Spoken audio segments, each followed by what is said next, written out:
Hello दोस्तों, नमस्कार। Indian polity की एमसीक्यू की सीरीज में आप लोगों का स्वागत है। लास्ट वीडियो में हम लोगों ने इंडियन पॉलिटी के 180 एमसीक्यू को सॉल्व कर लिया था। आज हम उससे नेक्स्ट 20 एमसीक्यू को प्रैक्टिस करेंगे। चलिए स्टार्ट करते हैं आज की वीडियो को। Question number 181, which part of the Indian constitution has been described as the soul of the constitution. इसका जो करेक्ट आंसर है वो रहेगा option D, right to constitutional remedies. Indian constitution का जो आर्टिकल 32 है वो प्रोविजन करता है राइट टू कॉन्स्टिट्यूशनल रेमेडीज को। और इस आर्टिकल को जो डॉक्टर भीमराव अंबेडकर जी थे उन्होंने soul of the Indian constitution का नाम भी दिया है और इसे पिलर ऑफ कॉन्स्टिट्यूशन के नाम से भी जाना जाता है। नेक्स्ट क्वेश्चन है, India has adopted a federation of dash type. इसका जो करेक्ट आंसर है वो रहेगा option B, Canadian type.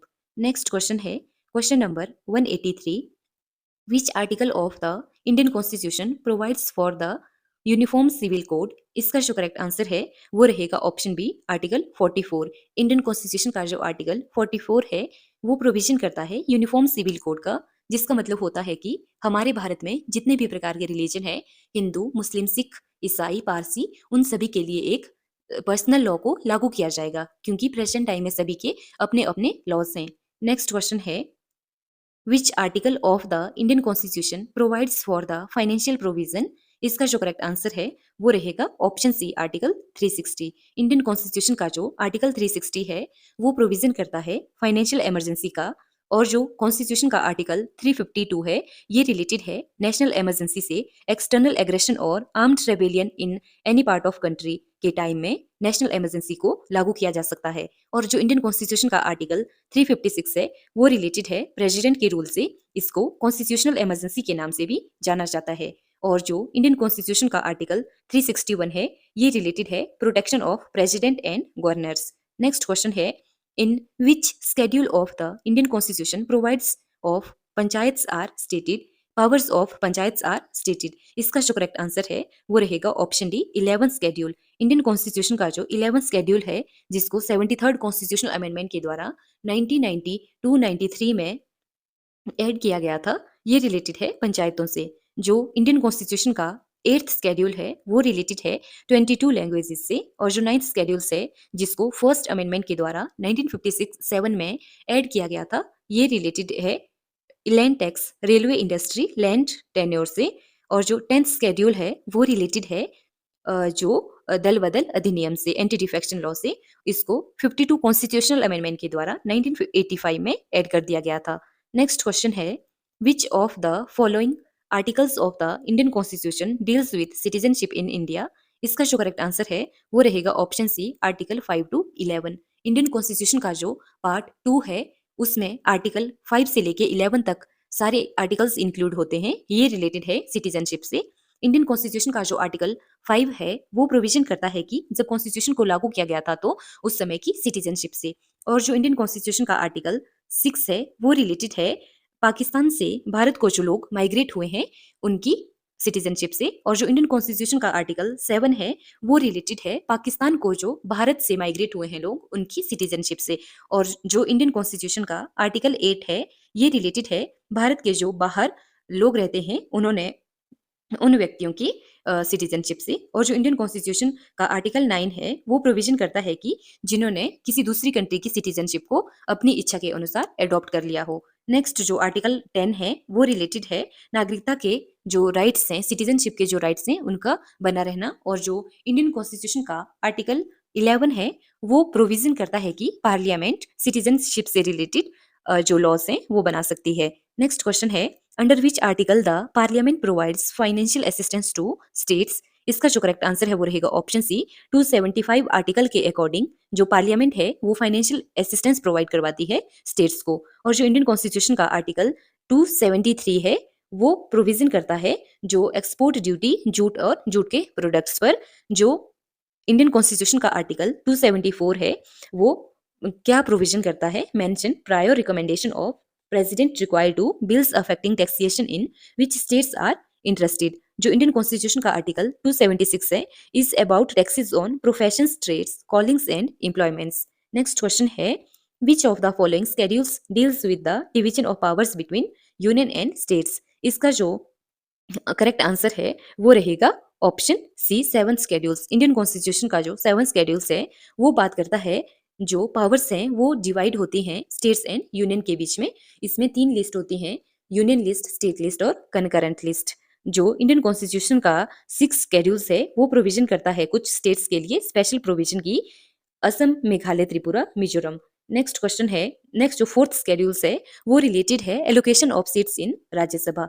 Next question है, under which article the president of India can be removed by the process of impeachment. इसका जो correct answer है वो रहेगा option D, article 61। Indian constitution का जो आर्टिकल 61 है वो प्रोविजन करता है कि प्रेसिडेंट को इम्पीचमेंट के माध्यम से हटाया जा सकता है। और जो इंडियन कॉन्स्टिट्यूशन का आर्टिकल 57 है ये भी प्रेसिडेंट से रिलेटेड ही है, ये उनकी एलिजिबिलिटी का प्रोविजन करता है री इलेक्शन की। और जो इंडियन कॉन्स्टिट्यूशन का आर्टिकल 76 है वो डील्स करता है अटॉर्नी जनरल ऑफ इंडिया से। और जो 79 जो कॉन्स्टिट्यूशन का आर्टिकल है वो रिलेटेड है जो पार्लियामेंट से, कॉन्स्टिट्यूशन ऑफ पार्लियामेंट। इसमें प्रोविजन किया गया है कि पार्लियामेंट के 2 हाउस होंगे, लोकसभा और राज्यसभा।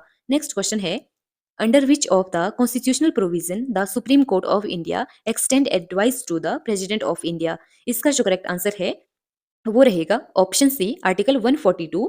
इंडियन कॉन्स्टिट्यूशन का जो आर्टिकल 143 है ये रिलेटेड है कि जो प्रेसिडेंट हैं वो एडवाइस दे सकते हैं सुप्रीम कोर्ट को। और जो ये बाकी के आर्टिकल हैं आप सभी वीडियो को पॉज करके इनको देख सकते हो। नेक्स्ट क्वेश्चन है, under which article the parliament of India can legislate on any subject in the state list in national interest. इसका जो करेक्ट आंसर है वो रहेगा option D, article 249। Indian constitution का आर्टिकल 249 प्रोविजन करता है कि जो सेंट्रल गवर्नमेंट है, यूनियन गवर्नमेंट है, वो स्टेट लिस्ट के किसी भी सब्जेक्ट पर कानून बना सकती है अगर स्टेट की जो स्टेट लेजिस्लेचर है वो 2/3 मेजोरिटी से बिल पास कर दे तो उस पे यूनियन गवर्नमेंट लॉ बना सकती है। और जो इंडियन कॉन्स्टिट्यूशन का आर्टिकल 229 है वो रिलेटेड है officers and servants and expenses of high courts. और जो इंडियन कॉन्स्टिट्यूशन का article 230 deals with extension of jurisdiction of high courts to union territories. Indian constitution का आर्टिकल 247 है जो पावर्स प्रोवाइड करवाता है parliament to provide establishment of certain additional courts.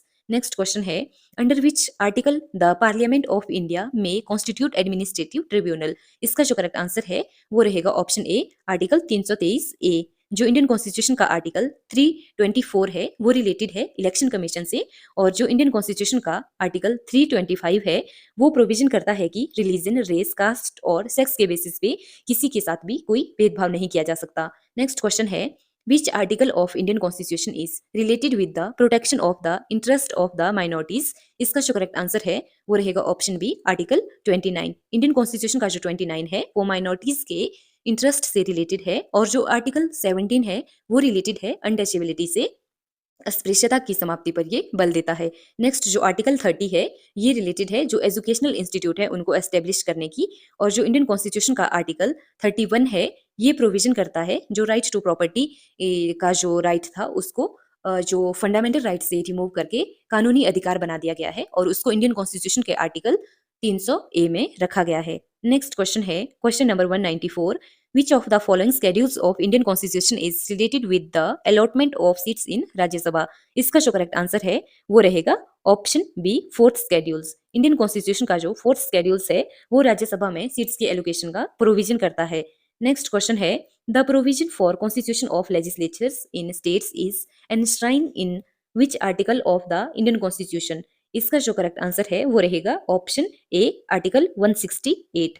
Next question है, question number 196। Which article of the Indian constitution allows the centre to form new states. इसका जो correct answer है वो रहेगा option A, article 3। Article 3 of the constitution allows the centre to form new states and is regarding formation of new states and alteration of areas, boundaries और names of existing states. जो Indian constitution का article 3 है ये provision करता है कि अगर जो यूनियन गवर्नमेंट है वो किसी जो पार्लियामेंट को पावर प्रोवाइड करवाता है कि अगर किसी के जो स्टेट्स है उनके नेम को चेंज करना हो, उनकी बाउंड्रीज में जो उनकी बाउंड्रीज चेंज करनी हो या एग्जिस्टिंग स्टेट को किसी दूसरी स्टेट के साथ मर्ज करना हो या किसी स्टेट को सेपरेट करना हो या यूनियन टेरिटरीज को सेपरेट करना हो, इस सभी का जो प्रोविजन है ये इंडियन कॉन्स्टिट्यूशन के आर्टिकल 3 में किया गया है।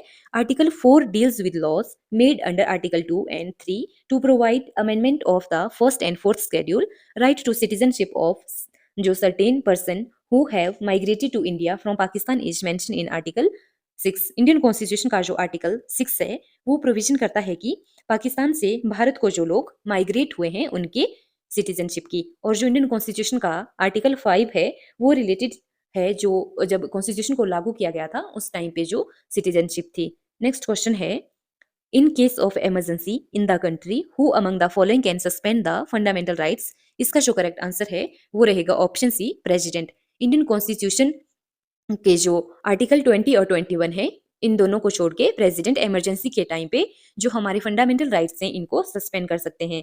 और जो इसका प्रोविजन है वो इंडियन कॉन्स्टिट्यूशन के आर्टिकल 359 में किया गया है। नेक्स्ट क्वेश्चन है, which article of Indian constitution states no child below the age of 14 years shall be employed to work in any factory or mine or engaged in any other hazardous employment। इसका जो correct answer है वो रहेगा option A, article 24। और जो Indian constitution का article 23 है वो प्रोविजन करता है prohibition of traffic in human beings and force labour.